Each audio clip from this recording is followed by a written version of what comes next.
جل شانو فرمای ان الارض لله ازمک خالص ته الله جل شرب د الله د بل چانه ده بل چانه یو روایت راځي مخکې نه دا ویلو انسان چې کله ازمک ودرېږي برید تا وي د ازمک زما ده سوي ازمک زما ده د ازمک پسې خان دي او دا غستا نیکه او پلارم د برید تا وکړو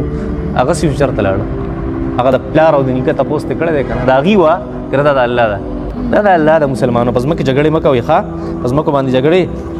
مکه یو خپل ژوندۍ بربادوي زموږ د شرګړ خلک ډیر زیات کمزوري دي حاصل پس مکه ډیر زیات جګړې په دې کې نه خدي دی یو بل څه دا چې مکه وي ښا دا الله جل شانو مکه دا خیر دي چا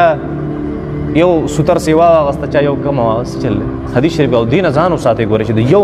انسان یو ستر مکه دروانه وړي حدیث شریف راځي بخاری شریف کې نبی کریم صلی الله علیه وسلم فرمای چا چې د چا یو لیز مکه قبضه کړه د دې مکه نواله لاندې اوز مکه څه اوز مکه دا یو اوز مکه چې مونږ زو لاندې زو دې کې څونه خوره ده لاندې ځه دا یو ځمکه نه ده ګوره یاد ساته دا اوبه چې راښکاره شي که نه دا ځمکه نه ده نه دا خو د یو ځمکې خیر دی څه شی سرفیس آف د ارت چې څه ته وایي لاندې د دې نه د اوبو نه لاندې بیا لیتوسفیر دی استینوسفیر دی بیا انر کور دی دا یوه ځمکه بیا د هغه ځای پورې ختم ساینس وایي کوم چې د جیولوجي ماهرین دي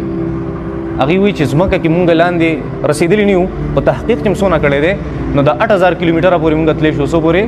د 8000 کیلومیټره پورې دا په یوې ځمکه کې د هغې نه پسه خوا پته نه لګي چې ځمکې دویم سرفیس کوم ځای کې شروع کړي د یوې ځمکې دویم سرفیس کوم ځای کې شروع کړي په دې پسې لاندې د دنیا سرفیسز دي